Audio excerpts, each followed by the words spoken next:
Chapter 3. The Matter of Energy. I brushed a fly from my leg. It flew in a big circle away from the pyramid, out over the jungle, and returned. I brushed it away again. Likes the shade, Viejo mused. You could move into the sun. He sat above me on the stone jaguar, reminding me of a hawk perched up there where he would watch the world below. It seemed remarkable that he could climb that pyramid with such ease and sit so casually at its pinnacle. After the terrible fall he had taken, most people would be emotionally scarred for life, forever fearful of heights. What exactly is a shapeshifter? I asked. He only smiled. I know, I responded also with a big smile. I have lived and studied with shamans, but I would like to hear it from you. You said before that a shapeshifter is the same as a shaman, sorcerer, or prophet. He let out a long sigh. That's not quite what I said. You might call a shapeshifter by such names. Certainly not all shamans or prophets are shapeshifters. The fly lied on my knee. I tried to ignore it. Shapeshifters are shamans, but some shamans aren't shapeshifters. Shapeshifter, then, is a subset of shaman or sorcerer or prophet. He tapped his gnarled stick impatiently against the rock. Words, just words to describe something that can't be described. We sat in silence. I knew he thought my questions frivolous. I wished I had not asked. After all, I'm a writer, I said defensively. Words are tools. It brought a chuckle. Look there, he said at last, pointing down into the forest. Tell me what you see. Following his finger, I peered into the treetops, jungle, foliage. Look more closely there. That brown spot. I had to rise to my knees to make sure I was looking where he wanted me to. The effort was difficult. As my head came up, the sun struck me in the eyes. The green expanse of forest below seemed to dissolve, fuse with the light, to become to become a vast river that flowed into the sun itself. Now his voice soothed me. Look right there. I leaned into him and sighted down his arm. I had the oddest feeling that I possessed the power to make the land below anything I wanted. The jungle, no, just jungle, jungle, I said aloud. Yes, now focus. At the end of his pointing finger was the green carpet of rainforest canopy that stretched from horizon to horizon. Then I noticed something else, a blur of soft brown, ever so tiny, precisely where he pointed. I shielded my eyes from the glare and studied it carefully. A dead tree or branch, and there his finger moved to a bright red circle near the top of a tree. A flower, probably a bromeliad. That, the finger settled on a slim stick not 3 feet from the knee where the fly had sat. A stick. Aha, he said. You just experienced what I couldn't describe. Three shapeshifters. The top of a Mayan house, a parrot, and an insect. As he named them, I looked again. The brown blur continued to look to me exactly as it had before, like dead leaves. The red spot had disappeared. The stick spread its wings and flew away. Shapeshifters, he continued, take many forms. They blend in with their environments over time, and over time they may cause change.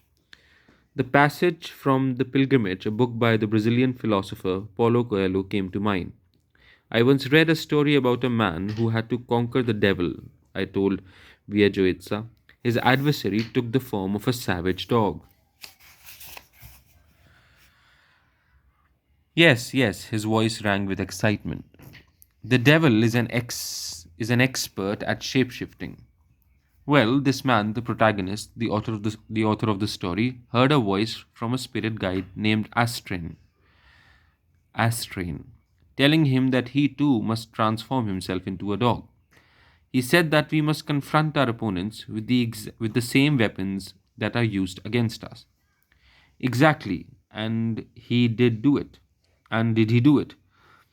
I had to stop and think. I believe he did. Yes, now I remember. He attacked the dog with his teeth and nails. He lunged for the throat exactly as he had feared the dog would do to him. He became so vicious that he scared a shepherd who happened by. But he defeated the dog. Of course, once he learned the art of shapeshifting, he became the dog, the devil, and beat him at his own game. He turned to look out over the trees. It happened out there all the time. It is one of the instruments of change, one of the most powerful, certainly the most effective. Change that happens through shapeshifting endures. I sat down at his feet, my shoulders against the stone jaguar. The shadow had lengthened.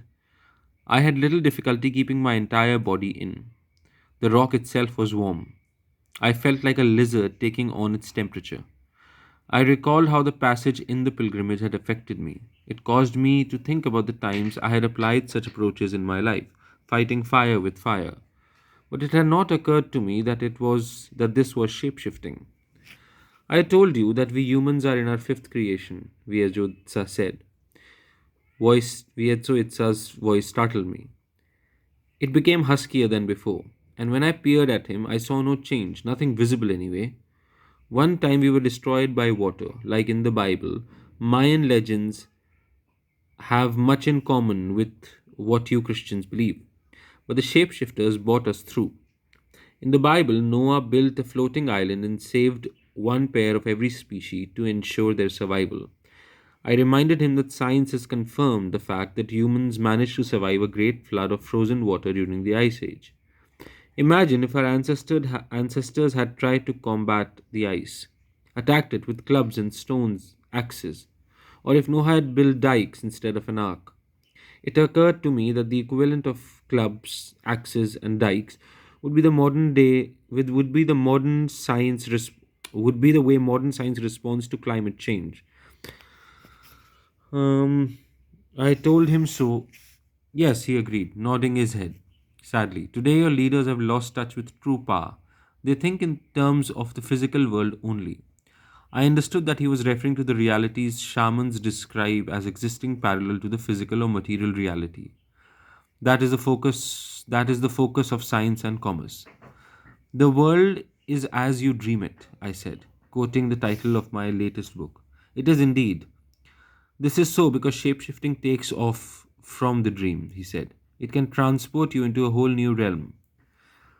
I had a feeling he was offering to take me beyond the teachings I had received in the Andes and the Amazon. I asked him to be more specific.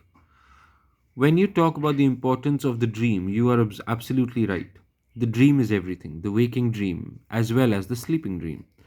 Our visions of who we are, where we want to go, it affects all aspects of our lives. Whether we admit it or not, once you understand this, then you're in a position to start moving energy around. That's when shapeshifting begins to happen. I knew what he meant about the power of the dream influencing the various aspects of our lives: health, career, prosperity, relationship with others. That had been the subject of my book. But the shapeshifting part eluded me. Via Joitsa, can shapeshifters actually change physical form? Of course, truly take on the appearance of an animal or plant. They do it all the time. He broke into a grin. You yourself have witnessed it. Of course, he was right. I had seen Amazon hunters transform themselves into trees, becoming invisible, melting into the forest. I had watched Andean shamans disappear into cliffs, only to reappear seconds later 100 feet below. I had sat across the fire from a Shuar elder who stood up, walked into the shadows, and suddenly, taking on the form of a jaguar, bounded into the forest. Yet I had always rationalized these experiences. I had filled them away alongside the accomplishments of Houdini, regarding them as impressive tricks, magnificent deceptions, feats of great discipline and skill, perhaps utilizing hypnosis and sometimes, especially the Shua, other consciousness altering agents such as the ayahuasca plant.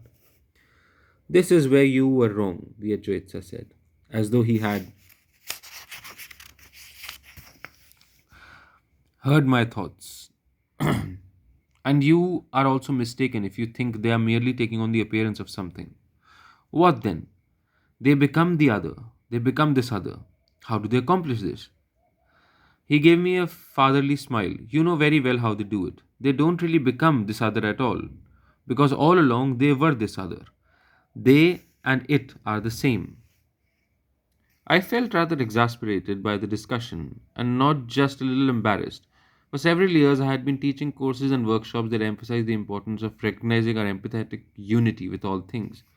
The concept was very new age. Intellectually, it made sense to me, But now that we are framing it in the context of taking on the physical attributes of a plant or an animal, I found myself playing the skeptic. Despite all the things I had witnessed, I could not imagine myself truly becoming the cat I shared a home with, or the oak tree outside my door. I explained this to him, he only laughed. Then it won't happen. You must be able to imagine it in order to do it. He gave me a long look. You are thinking that this is a sort of cop out, but I assure you that you will be able to imagine it, and then you will be capable of doing it. We were both silent as I contemplated the significance of what he said. I had thought about these issues many times. My conclusion had been that by changing our perceptions of ourselves and our social cultural institutions, we could change our lifestyles. Shapeshifting had very practical implications when applied to bringing out those aspects of ourselves that we most honor in others and want to emphasize in our own lives, or to creating what is commonly referred to as a paradigm shift. This made complete sense not only to me but also to those who attended my workshops. Several writers who share the lecture circuit with me contend that modern humans have evolved beyond the need to physically shapeshift. That while ancient and primitive people might well have had such capabilities, technological people no longer need them. Instead, we need to apply the concept to our lifestyles and institutions. The world is as you dream it had come to me when we humans have control over the ways we live, that by altering our individual aspirations, our communal biases, we can also change our personal lives and our communities. However, what I was hearing from Viejo Itza was much more revolutionary. It all boils down to a question of energy, he said, interrupting my thoughts. You see, modern people tend to think in terms of organizations. They give your energy to they give your energy to changing the management of your schools, corporations, or political parties. And when it comes to changing rivers, mountains, plants, animals, you overpower them by using machines that convert parts of the earth into fuel so that the resulting energy can be used as a sort of technological cudgel.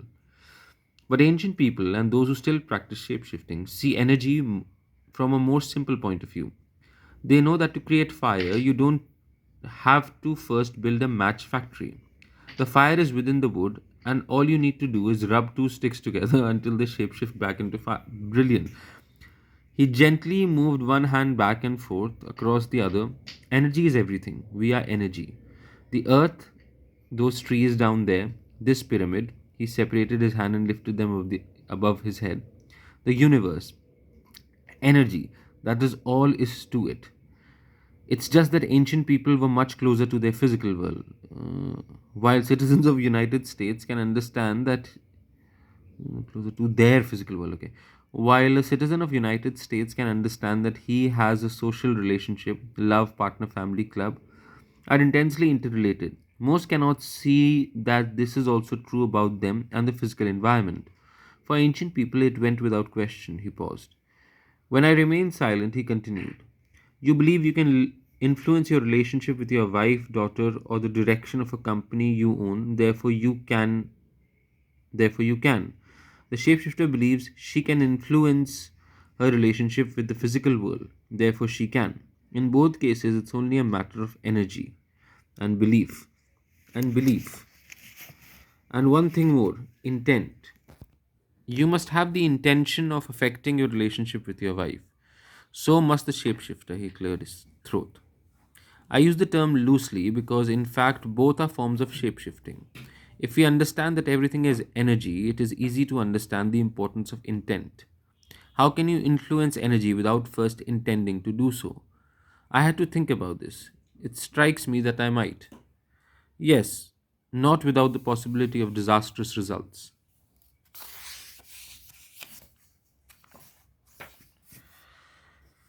His ideas made sense, yet I continued to have my doubts about my own abilities to actually shapeshift into an oak tree. I decided to drop this until I had more time to ponder it. I asked him what this meant as far as the future was concerned, reminding him that we had been talking about ice ages, floods, axes, and dikes. Well, he spoke slowly, allowing the words to stretch. Here's a question for you. What is the greatest threat to our survival as a species today? We ourselves. That's a switch from the Ice Age. Certainly, we may cause a new Ice Age. Who? We humans. We Mayans, your friends in the Amazons. I chuckle. No, of course not. Who then?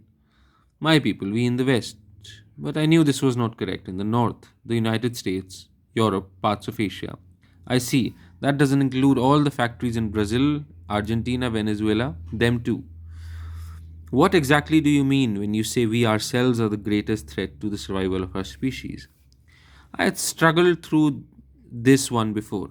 I tried to organize my thoughts, chose the words that would convey what I really wanted to express to him.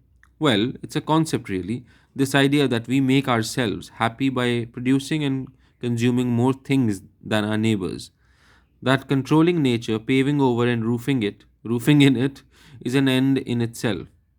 You know what I mean, material wealth, commercialism, the whole capitalistic bag that has become the foundation for our economy. And whose concept is this? It goes a long way back to the Greeks, Romans, even earlier, I suppose, Persians, Chinese, Egyptians. Then, centuries later, came the philosophers of what we all call the Age of Enlightenment, and economists like Adam Smith, Keynes. But today, who is threatening the survival of our species today? I stopped and took a deep breath. I looked out across the jungle to where he had pointed earlier, the city with its cars and factories, the poisoned river. I remember Kun Thorson's words as I stared into the pale blue sky. I could see images rising above trees like phantom men in pine striped suits, investors, politicians, business executives, advertising agencies, television and corporations. Aha! Then it's into these that you must shapeshift. I felt a tug of disappointment. This would be an institutional thing, then not a physical one. Yes. Oh, y- physical one.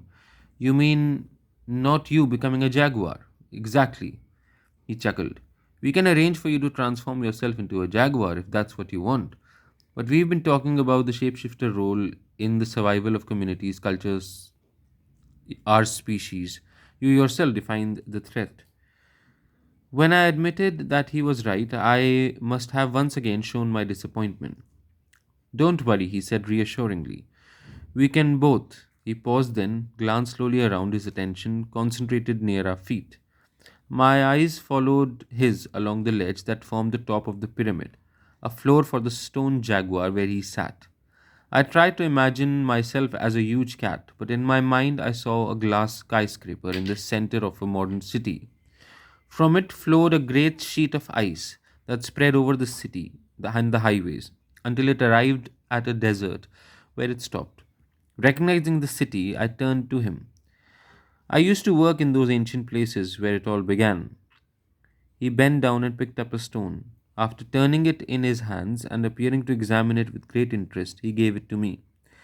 It was warm from the sun, but there was nothing else about it that struck me as particularly remarkable. It was the size of a robin's egg, roughly oblong, and had a slightly reddish hue. Rounded at one end, it was jagged along the other, as though it had broken off from a larger rock. Place it against your stomach, he instructed. I lifted my shirt and pressed it into my flesh. The warmth felt good. Into your belly button. I rolled it along my abdomen until the rounded end slid into the cavity where my belly button was nestled. An image of my mother immediately came to mind. Close your eyes. Feel with your heart.